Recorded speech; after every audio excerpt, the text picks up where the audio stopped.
Olá, boa tarde. Boa tarde. O JC1 começa agora. Suspeitos de invadir celulares de ministro Sérgio Moro e outras autoridades federais prestarão depoimento à polícia em Brasília. As 4 pessoas presas temporariamente ontem em São Paulo podem ficar detidas até 5 dias. Entenda o que muda com a nova classificação dos agrotóxicos definida pela Agência Nacional de Vigilância Sanitária. O setor agrícola comemora e órgãos de defesa do consumidor e ambientalistas criticam a medida. Em Pernambuco, chuvas já deixam pelo menos 8 mortos. Autoridades alertam para risco de novos deslizamentos. E no estúdio, a conversa é sobre o seu bolso. Como escapar das dívidas? O repasse de R$ 500 do FGTS, prometido pelo governo, é uma saída? A gente traz dicas práticas para colocar as contas em ordem. É no espaço das artes, o mundo mágico da animação. A gente vai mostrar como fazer um filme com a técnica chamada de stop motion com seu celular mesmo. E o Cadu Cortez mostra um pouco do Animamundi, o festival de animação que passou pelo Rio de Janeiro e agora chega a São Paulo. Cadu. Pois é, Aldo, o festival que começou oficialmente ontem, hoje vários espaços já estão com diversas apresentações também. A gente está aqui no Itaú Cultural, pertinho já tem uma sala ali que tem um monte de gente passando, abriu faz poucos minutos e as pessoas já estão se divertindo no Festival Animamundi, que vai até o dia 28 de julho. Daqui a pouquinho, são mais de 300 filmes, 40 países. Daqui a pouco a gente vai subir para o segundo andar, que lá tem uma sala de realidade virtual. Sim, aqueles óculos, as pessoas vão ver os curtas somente naquele formato de realidade virtual. A gente vai tentar transmitir e mostrar para vocês daqui a pouquinho. Nas notícias internacionais, o Facebook vai pagar uma multa recorde de 5 bilhões de dólares pelo vazamento de informações de usuários que serviram para orientar a campanha de Donald Trump à presidência em 2016. E ainda a dobradinha brasileira inédita no Mundial de Natação e a largada para os Jogos Pan-Americanos de Lima. JC1 Cultura de Informação começa agora.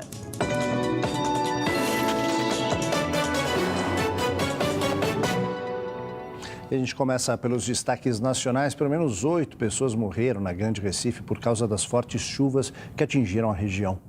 E em São Paulo, o policial que matou um carroceiro com um tiro a queima-roupa é indiciado por homicídio 2 anos depois do crime. O temporal começou na madrugada de hoje e causou diversos pontos de alagamentos nas cidades da região metropolitana. Moradores tiveram que usar barcos para se locomoverem em meio a tanta água. A chuva também dificultou a circulação de ônibus e causou trânsito em vias movimentadas da região. A água chegou até este shopping que fica no bairro de Boa Viagem. Aulas da rede pública municipal foram canceladas em algumas cidades. A previsão é de que a chuva continue ao longo desta quarta-feira. O Ministério Público de São Paulo denunciou os PMs José Marques Medalho e Augusto César Liberati pela morte do catador de material reciclável Ricardo Silva do Nascimento. O caso aconteceu há mais de 2 anos na zona oeste de São Paulo. Segundo testemunhas, o catador estava alterado e segurava um pedaço de madeira na mão e moradores chamaram a polícia. Ao chegarem ao local, eles atiraram contra Ricardo.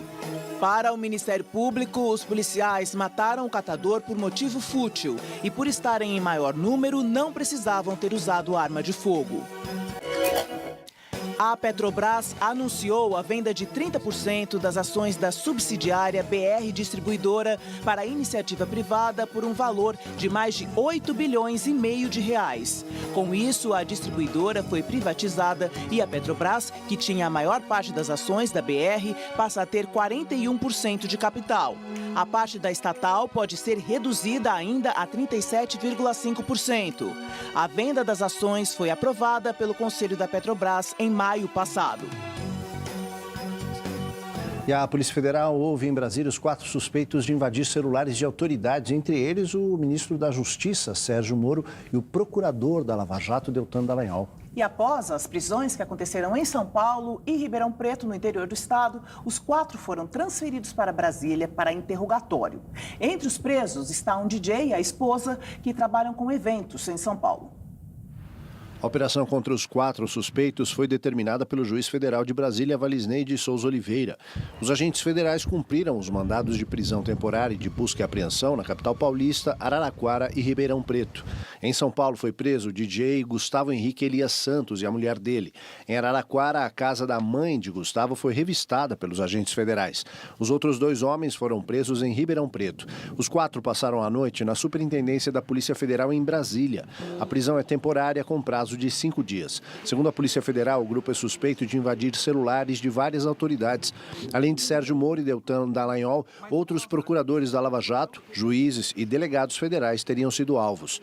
A Polícia Federal informou que também vai investigar as suspeitas de invasão dos celulares do ministro da Economia, Paulo Guedes, e da deputada Joyce Hasselmann, do PSL de São Paulo, líder do governo no Congresso.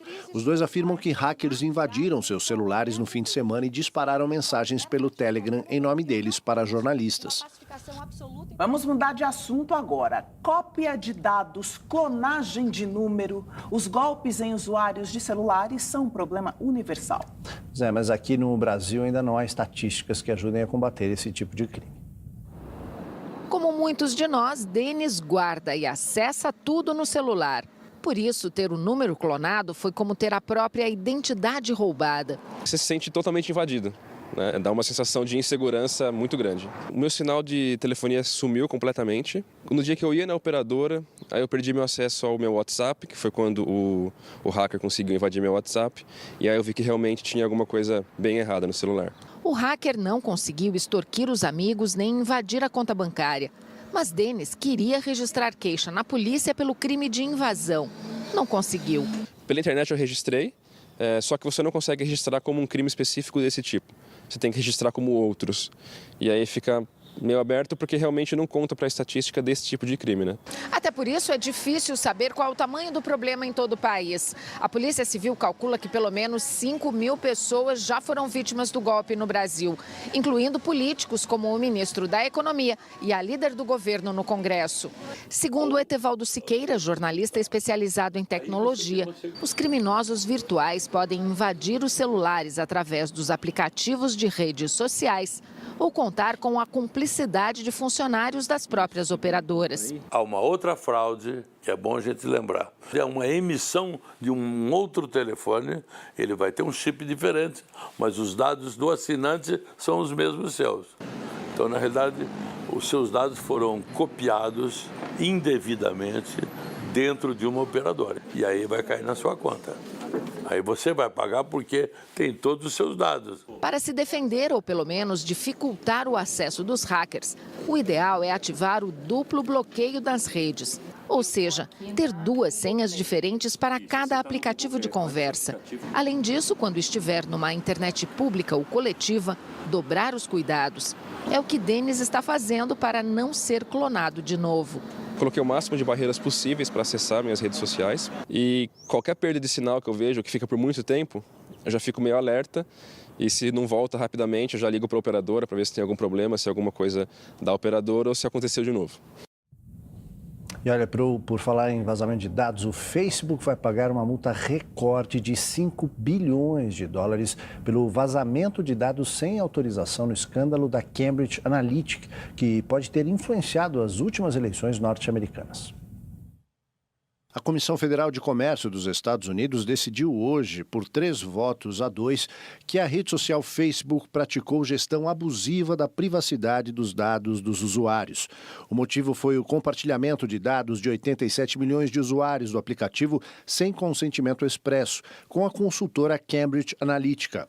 A empresa britânica usou dados do Facebook para elaborar perfis psicológicos de eleitores e depois vendê-los à campanha do presidente dos Estados Unidos, Donald Trump, durante as eleições de 2016.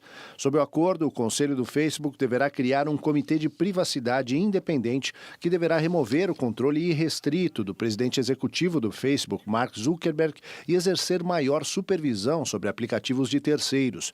O acordo acontece um dia após o Departamento de Justiça dos Estados Unidos anunciar uma ampla investigação sobre as principais empresas de tecnologia. O Departamento de Justiça não identificou as empresas específicas, mas disse que vai considerar preocupações levantadas sobre ferramentas de busca, mídias sociais e alguns serviços do varejo online, numa referência a Google, Amazon, Facebook e potencialmente Apple. O Facebook se recusou a comentar a divulgação do acordo. O novo marco regulatório dos agrotóxicos, aprovado pela Anvisa, começa a valer a partir da publicação no Diário Oficial da União. As empresas vão ter 1 ano para se adaptar às regras. Na Feira Livre, os consumidores estão preocupados com o que vão colocar na mesa. Eu me preocupo muito devido à questão da nossa saúde. Precisaria ter uma fiscalização maior e realmente ter um selo mais seguro para a gente poder, aquela barraca vende realmente sem agrotóxico. Quase 8 em cada 10 brasileiros dizem que os agrotóxicos são inseguros, segundo pesquisa feita pelo Datafolha nos últimos dias 4 e 5 deste mês. Para 72%, os alimentos produzidos aqui no país têm mais agrotóxicos do que deveriam. A Anvisa acaba de aprovar o novo marco regulatório dos agrotóxicos. Segundo a agência, ele foi elaborado depois de consultas públicas e torna mais clara a identificação nos rótulos dos perigos destas substâncias. A classificação dos agrotóxicos terá 5 categorias, que vão de extremamente tóxico até improvável de causar dano agudo. Em cada uma destas categorias vai ser exibido o perigo para a ingestão, contato com a pele e a inalação. Ou seja, se o agrotóxico é fatal, tóxico ou nocivo. Para o presidente da Sociedade Rural Brasileira, todo pesticida usado de forma correta é seguro. E as novas regras vão beneficiar ainda mais a cadeia produtiva. Todo esse avanço na regulação é positivo, né? Reduzindo burocracia que dificulta muito o registro de novos produtos, né? O Brasil demora anos para registrar um novo produto que já está registrado em todos os outros países produtores. E, com isso, nós não temos a inserção de produtos mais seguros, mais tecnificados, mais modernos. Segundo a Anvisa, as mudanças foram feitas com base no GHS, o Sistema Global de Classificação e Rotulagem de Produtos Químicos, lançado durante a Eco 92. Ele é adotado por 53 países, incluindo nações da União Europeia e Ásia. Mas, em muitos países, o GHS serve apenas de base para políticas locais mais restritivas. O nutricionista do Instituto de Defesa do Consumidor orienta as pessoas a buscar produtos orgânicos ou então os que estão na safra, que teoricamente têm menos agrotóxicos. Para o IDEC, as novas regras flexibilizam o que já estava em vigor. O que a gente tem atualmente não é um excesso de informação. A gente tem um excesso de agrotóxicos que tem ocasionado intoxicações e, inclusive, mortes. Então, do nosso ponto de vista, as informações que estão sendo colocadas, a nova proposta vai restringir o acesso à informação, que pode trazer sérios riscos. Os agrotóxicos em uso no Brasil vão ser reclassificados a partir deste novo marco regulatório. Dos mais de 2.000 produtos registrados, por volta de 700 são extremamente tóxicos. Na reavaliação, devem diminuir para 300. Para o Greenpeace, esta nova padronização representa mais riscos para os trabalhadores do campo e os consumidores, porque vai afrouxar regras mais restritivas. Uma diretriz internacional, ela não pode tirar a autonomia de um país de ser mais restritivo. Aqui, no nosso caso, a gente vai ter muitas perdas em relação à classificação toxicológica e à rotulagem. Vai ter menos informação. Informações de toxicidade vão ficar omitidas por conta dessa padronização. E esse é um movimento que a gente tem visto geral de flexibilização das regras de agrotóxicos. Agora a gente vai para o nosso assunto de hoje aqui no estúdio, né? Mais de 60 milhões de pessoas estão inadimplentes no Brasil. Isso representa 4 em cada 10 brasileiros em idade adulta. E muitos desses brasileiros acabam entrando no cheque especial, no rotativo do cartão e a dívida começa a crescer. Vira uma bola de neve e uma tremenda dor de cabeça. O Ivan caiu na armadilha do cheque especial há mais de 10 anos. Perdeu o controle da dívida e até hoje não conseguiu colocar as contas em dia. Uma banca de advogados comprou essa dívida, não sei que dívida que é, mas eles dizem que compraram a dívida e que eu estou devendo para eles. Essa associação recebe cerca de 600 pessoas por mês em busca de socorro para resolver problemas com juros bancários. Uns adoeceram, outros perderam emprego. Hoje, alguém que perde emprego, a recolocação desse mesmo cidadão no mercado, empregado no mercado, gira em torno de 4 a 5 anos. O camarada tem cartão de crédito, o cara tem cheque especial, ele desiste. Ele fala, eu não vou pagar. Eu não tenho como pagar. Há um vilão escondido sob o cheque especial e o cartão de crédito, os juros compostos, popularmente conhecidos como juros sobre juros. É uma tradição no Brasil passar o valor das taxas mensais ao consumidor, que muitas vezes não é informado da bola de neve que elas podem gerar. Os juros do cheque especial e do cartão de crédito estão próximos de 300% ao ano. Um exemplo prático do que isso significa. Se você tiver uma dívida de R$1.000 no começo de janeiro e não conseguir pagá-la, essa dívida vai se tornar cerca de R$3.000 no final de dezembro. Uma recomendação é utilizar esse tipo de crédito somente em emergências e quando estiver consciente de que é possível pagar esse valor em um curto prazo. Na opinião deste economista, a justificativa para as taxas altíssimas praticadas no Brasil é a falta de concorrência entre os bancos. Você tem 5 bancos que têm 85% dos ativos e dos empréstimos, do crédito, né? Eles se entendem entre si e mantêm taxas de juros que são um acordo interbancário, tanto assim que são praticamente idênticos entre eles, mas num nível que não é 20%, 30%, 40% mais caro do que nos Estados Unidos ou na Europa. Nós estamos falando uma diferença de 800% a 1.200% relativamente ao resto do mundo, né? A gente acaba se enrolando de tal forma que entra no orçamento familiar e os juros de cada mês eles vão rodando e é um problema depois ainda acertar esses juros. Tive que pagar a dívida e aí eu fui pegar o cheque especial. E fiquei 3 anos enrolado. É tipo assim, um benefício na hora, né? Que você consegue arrumar o dinheiro, só que depois você fica com a dívida. Aí ele sufoca você. Como é que foi a sua experiência? Eu aprendi, não quero mais. A Serasa Experian contabilizou em março deste ano 63 milhões de pessoas endividadas no Brasil, o que corresponde a 40% da população adulta. Na comparação com março do ano passado, cerca de 2 milhões de pessoas entraram para inadimplência. A maior alta foi entre os idosos. E para evitar esse espiral de juros, há algumas saídas. O crédito para a pessoa física, bancário, e, em particular, o consignado, já são mais baratos. Então, vale a pena converter o cartão de crédito e o cheque especial num juro, digamos, que seja menos escorchante.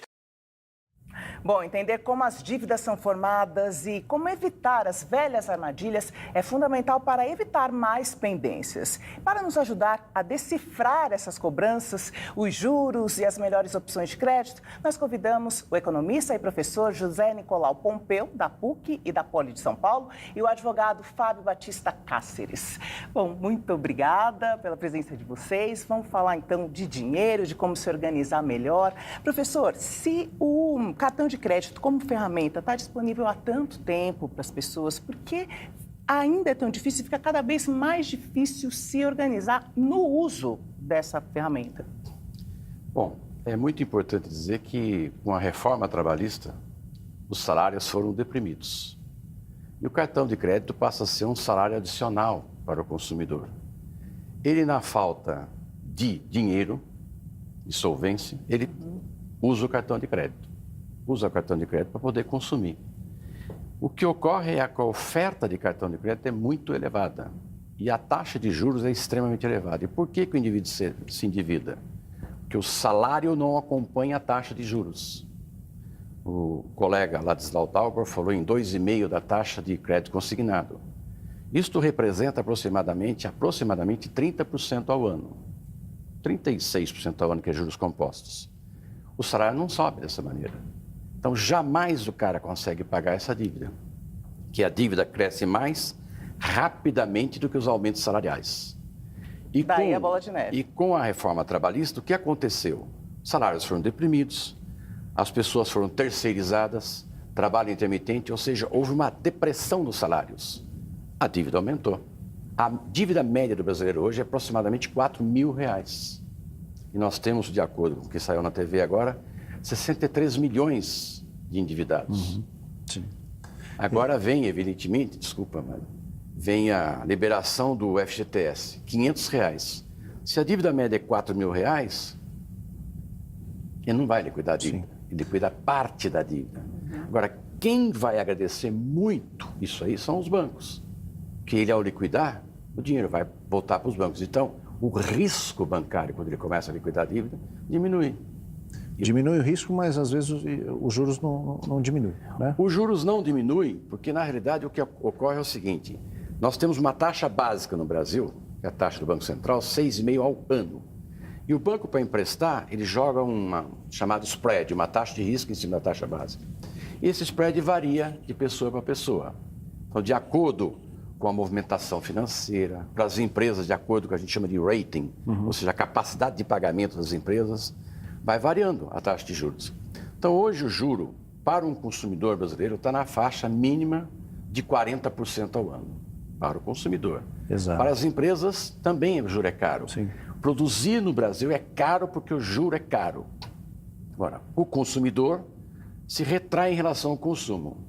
E na ânsia e necessidade de consumir, ele não consome porque é irresponsável, porque é necessário. Ele precisa consumir. Ele usa o cartão de crédito e se endivida. Cáceres, quais são os mecanismos legais para que a gente possa fazer frente a esse endividamento? De que maneira as pessoas podem também recorrer, de alguma forma, a uma proteção contra esse endividamento? Porque algumas dessas dívidas são abusivas, né? Eu vou nesse sentido, né?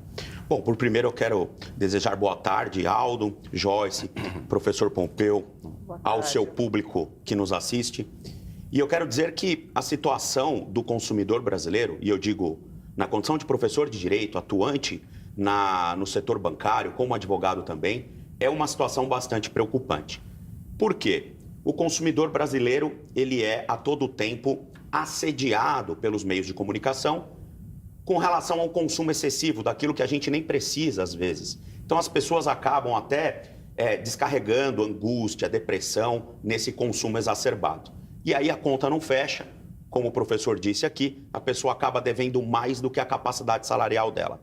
E aí vem o banco como inicialmente um aliado, porque ele vem para te proporcionar aquele prazer imediato do crédito na sua conta em decorrência da operação financeira.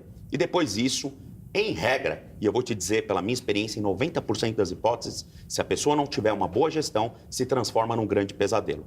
Nós temos, no Brasil, um direito bancário bastante consolidado pelo Superior Tribunal de Justiça. Então, nós temos lá alguns entendimentos que os advogados podem utilizar de uma maneira geral para tornar litigiosa essa dívida com o escopo de tentar reduzir esse percentual de dívida. O que eu digo para as pessoas que nos assistem, né? Que se ela está numa situação de inadimplência, ou seja, se ela deve para a instituição financeira, eu proponho que ela ou tente amealhar, guardar uma quantia em dinheiro pequena para tentar fazer uma oferta de acordo à vista. Por quê? Por incrível que pareça, no Brasil, o consumidor inadimplente, ele é melhor tratado dentro da casa bancária do que aquele que paga em dia. Então, para que você tenha uma ideia, Aldo, e você, Joyce, se você tem uma dívida bancária e você paga em dia e você tem um aporte financeiro, sei lá, você recebe um 13º, e aí você procura o banco com a pretensão de amortizar a sua dívida ou de eliminar a sua dívida, ele não te concede nenhum benefício, a não ser o expurgo dos juros futuros, que isso ele é obrigado pelo Código de Defesa do Consumidor, mas ele não te concede nenhum benefício. Agora, aquele consumidor que está em atraso, que está no afogadilho ali, ou seja, não consegue honrar os seus compromissos, esse recebe desconto de até 80%. Então, a dica que eu dou para as pessoas que não têm possibilidade de acessar um advogado, nós sabemos que no Brasil a Defensoria Pública ela se esforça bastante para atender com qualidade os consumidores mais carentes, aqueles que não possuem condição financeira para pagar um advogado. Embora haja esse esforço dos procuradores, dos defensores, o fato é que o número de procuradores é insuficiente. Então eu recomendo às pessoas que não, se ela não tem condição de ter essa assistência jurídica gratuita ou de contratar um advogado, que ela tente retardar esse pagamento do débito, porque com o passar do tempo, o banco acaba provisionando esse crédito como crédito podre, porque ele não recebe. Desde que ela não tenha dado nenhuma garantia para solvência dessa dívida, porque senão ela pode ter problema. Que aí é um outro problema, né? Quer dizer, enfim, né? Penhorar os bens e tal. A gente já falou aqui do FGTS, vamos colocar o FGTS, né, Joyce, nessa conversa? Porque o governo deve anunciar hoje as novas regras para o saque do FGTS, que incluem um limite de R$ 500 por conta. São 96 milhões de trabalhadores brasileiros que esperam esse anúncio, marcado hoje para as 4h. As mudanças no FGTS são estudadas pela equipe econômica desde maio e já deveriam ter saído no aniversário dos 200 dias do novo governo, mas foram adiadas. O objetivo é incentivar o consumo e estimular a economia, que dá sinais de que pode entrar em recessão. Segundo o ministro Paulo Guedes, a liberação do FGTS deve injetar cerca de 30 bilhões de reais na economia este ano e mais 12 bilhões de reais no ano que vem. Entre as novas regras que devem ser anunciadas estão o saque tanto de contas inativas como ativas. O limite será de R$ 500 por trabalhador e os saques poderão ser feitos a partir de agosto. Os saques parciais poderão ser feitos uma vez por ano e a distribuição de 100% dos lucros aos trabalhadores. Atualmente, o repasse é de 50%. Apesar das críticas do presidente Jair Bolsonaro, a multa de 40% nas demissões sem justa causa, isso não deve ser mudado neste momento, segundo membros da equipe econômica. Porém, não estão descartadas mudanças no futuro. A expectativa aí para saber como se dará, né? A gente já tem a confirmação que serão R$ 500 disponibilizados. Agora, esse além de ser uma reserva para o trabalhador, também é um recurso utilizado para o setor de construção civil, também para uma questão também de financiamento habitacional. Qual é a implicação, na opinião de vocês? O professor já antecipou um pouquinho. O que pode trazer essa liberação? De cara, quem está endividado, 63 bilhões, se puserem a mão nesse dinheiro, claro, vão pagar dívidas. Esse é o melhor uso, na sua opinião? Na realidade, se ele não pagar parte da dívida, vai pagar parte da dívida, ele vai afundar mais ainda. O risco se torna maior. Como o colega falou, se ele entregou algum bem como garantia, ele vai perder a garantia. O banco vai confiscar a garantia dele. Então, o que ocorre, ele vai usar uma parte, evidentemente, para liquidar a dívida, a outra parte ele vai consumir. Porque ele não consome, como eu disse, porque ele é irresponsável, por necessidade. O salário está muito baixo no Brasil, então a necessidade obriga.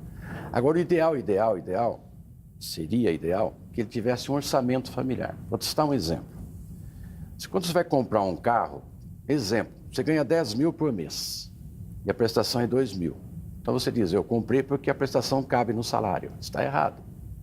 Você tem que ter um orçamento e verificar quanto você gasta por mês. Em função do seu salário, você tira as despesas e vê o que sobra. Se te sobrar R$ 1.500, você assumiu uma prestação de 2 mil, então você deve comparar a prestação com o que sobra no orçamento do salário e não com o salário. Mas muito pouca gente faz isso. E é bom lembrar que aí também precisa colocar os gastos aí de manutenção, não é só pagar a parcela do veículo. Tudo que vem junto, né? Exatamente, Todas as dívidas que vêm junto. Basicamente, 70% do que a gente ganha, a gente gasta com subsistência. E com tanto desemprego, quem está, trabalhador empregado deve se organizar tentando, seguir essa listinha. Mas quem está desempregado, como faz? Não existe receita mágica. Quem está desempregado não tem condições de pagar. Como o colega falou, ele tem que chegar lá e falar, eu quero um deságio na minha dívida. Uma dívida, por exemplo, de 8 mil, negociar por 1.000. Agora, se ele tem o 1.000, na verdade, um cara que está desempregado, ele está usando o dinheiro para se alimentar. Ele não tem condições de pagar. Então, por isso que a inadimplência está explosiva, está crescendo. O que faz a inadimplência crescer? O que faz o endividamento crescer, na realidade, é também o desemprego. É a falta de crescimento da economia. Então, isso, na realidade, vai penalizando, na realidade, as classes mais desabastadas. Que é o que a gente espera para os próximos meses aí, né? Que deslanche isso, né? Diga. Na verdade, eu costumo dizer o seguinte, essa liberação do FGTS, hoje, ela é melhor do que no passado. Por quê? No passado, eles só liberaram o FGTS para contas inativas. Para explicar para o nosso público o que é uma conta inativa. é aquela justamente do desempregado, daquele que não está tendo recolhimento do fundo. Ou seja, a pessoa, por alguma razão, ela se desvinculou do emprego, ela não conseguiu resgatar essa quantia em dinheiro que está lá e está inativa. Ela vai ter oportunidade de comparecer e resgatar até o limite de R$500. Hoje, com a nova proposta do ministro da Economia, o ministro Guedes, nós temos um perfil mais arrojado, porque também poderão resgatar as contas ativas. Ou seja, aquele trabalhador que está vinculado a uma determinada empresa, que todos os meses tem o depósito regular, ele também poderá comparecer a um posto que será definido pelo governo, da Caixa ou em alguma casa lotérica, provavelmente, e com o cartão cidadão ele vai poder resgatar até o limite de R$500. Qual é a dica que eu dou? Bom, o cenário bancário ele é bastante vasto, né? Nós temos aí N múltiplas atividades dos bancos. Então, empréstimo pessoal, financiamento de carro, financiamento de imóvel. Aproveitando o ensejo da pauta de hoje, que nós estamos falando de duas ferramentas. Quais? Cartão de crédito e cheque especial. Porque a taxa do cartão de crédito é a maior do mundo e a maior praticada no Brasil. Porque os bancos alegam que o spread bancário é elevadíssimo, porque há muito risco. Ele não tem nenhuma garantia. Você pega o cartão, é um limite pré-aprovado, você vai lá, saca e usa. E o cheque especial, a mesma coisa. Então, a dica que eu dou é a seguinte: em regra, não há garantia para o banco nas operações de cartão de crédito e também do cheque especial. Então, se você está devendo para o banco, eu costumo dizer que quem dever no Brasil não é crime.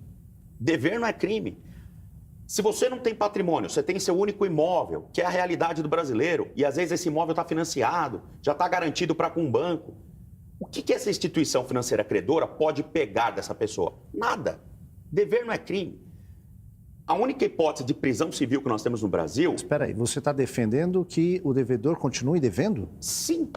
Eu estou fazendo uma defesa arrojada para que ele... Isso é complicado aqui para fazer numa TV pública. Não, para que ele dê um cheque-mate. Não, eu estou dizendo para que ele... Mas, ele vai perder o nome, vai ficar com o nome sujo, então, vai perder o crédito... Então, Aldo, mas olha só... Fica insustentável. Olha só, Aldo. O consumidor, se ele está inadimplente, ele já está com o nome sujo. Certo? Provavelmente. Ele já está com o nome sujo. Certo. Nome sujo, para quem não sabe administrar as suas contas, não é de todo ruim. Por quê? Porque pegar dinheiro que você não vai ter capacidade financeira para pagar é ruim. O que eu estou dizendo não é para o consumidor não pagar. O que eu estou dizendo é para ele fazer uma gestão coerente desse passivo.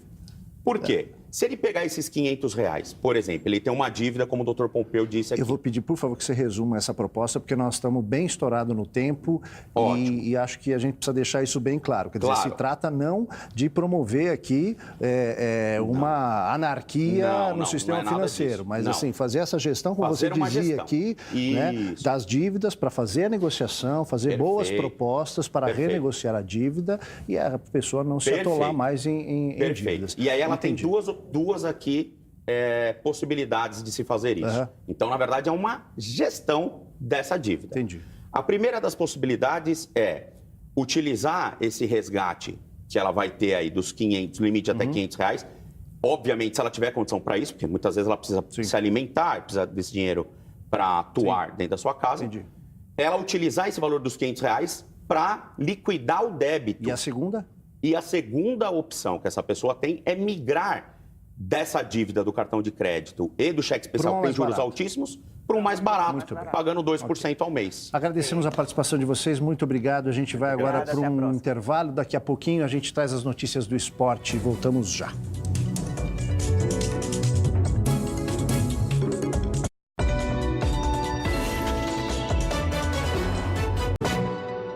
Dois brasileiros subiram ao pódio hoje no Mundial de Natação na Coreia do Sul. A prova era dos 50 metros peito. O mato-grossense que treina em Belo Horizonte, Felipe Lima, ficou com a prata com tempo de 26 segundos e 66 centésimos. Natural de Vitória, João Gomes, levou o bronze ao terminar a prova em 26 segundos e 69 centésimos. Com a dobradinha inédita, o Brasil chega a 43 medalhas em mundiais de natação. Os dois são boas promessas de mais conquistas nas Olimpíadas de Tóquio no ano que vem. Agora a gente vai chamar o Cadu Cortez, que está a postos aí no Festival Animamundi, que chega a São Paulo. A gente tem contato com ele? Não temos contato com o Cadu, temos contato? Cadu está se preparando, você viu aí que ele estava colocando fone de ouvido. Cadu, você me ouve? Não temos o sinal do Cadu. A gente vai chamar um rapidíssimo intervalo para esperar o Cadu se posicionar. Daqui a pouco a gente volta com a Animamundi e com a animação aqui no estúdio. Ensinar para você com o celular como fazer um stop motion. Não sai daí, voltamos já.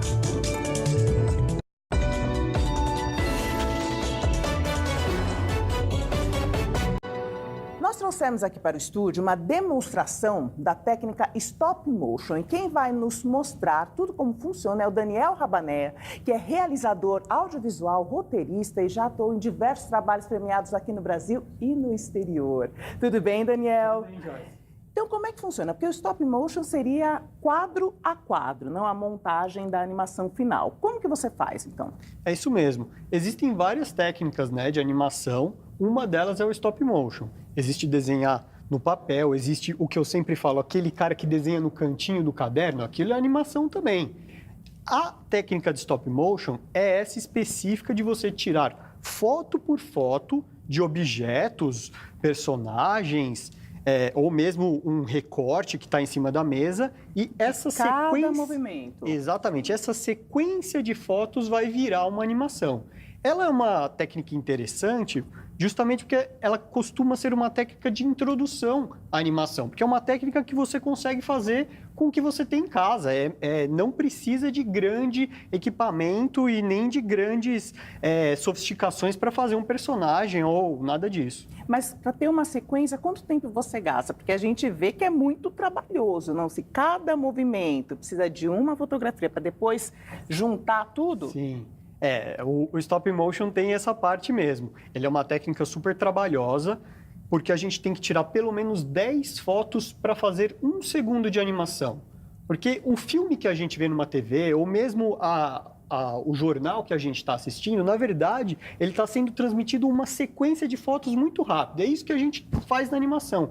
A gente recria essa sequência de fotos. Então, você vai movimentar a mão para cima, que em 1 segundo você vai ter que tirar 1, 2, 3, 4, 5, 6, 7, 8, 9, 10 fotos. Até ter um movimento completo. E o que você consegue demonstrar para a gente agora? Então, aqui eu trouxe alguns personagens que eu já fiz alguns curtas-metragens e alguns ainda estão até em desenvolvimento. E eu aproveitei, misturei tudo isso, lembrei do ratinho do Castelo Rá-Tim-Bum, que é uma super referência. Sem dúvida. Para quem trabalha com animação, a TV Cultura é uma super referência e o Animamundi é outra coisa importantíssima. O universo da animação. Para o animador brasileiro, tá aí a base. Eu sou filho foi a grande culpada, aí foi a TV Cultura e o Animamundi, eu acabei fazendo tudo isso. Aí no Ratinho... Então a gente pegou aqui, usou a ideia brincar com objetos também que você pode ter em casa, um grampeador ou às vezes um objeto que tem alguma articulação que facilita você fazer uma série de fotos, né, para recriar um movimento aí que você está pensando. E a gente simplesmente brincou com um grampeador e um ratinho feito de massinha escolar comum, nada de especial, simplesmente modelada rapidamente. Eu realmente cheguei aqui um pouquinho antes no estúdio, fiz aqui uma brincadeira e a gente tirou fotos com um celular. Normal. Um celular normal. Existem alguns aplicativos, alguns gratuitos que você pode usar para fazer animação. Dá para mostrar tudo isso. E ficou tirando foto. E tem como a gente ver, então, como ficou a edição final agora, né? A gente tem aí o vídeo feito. Observar.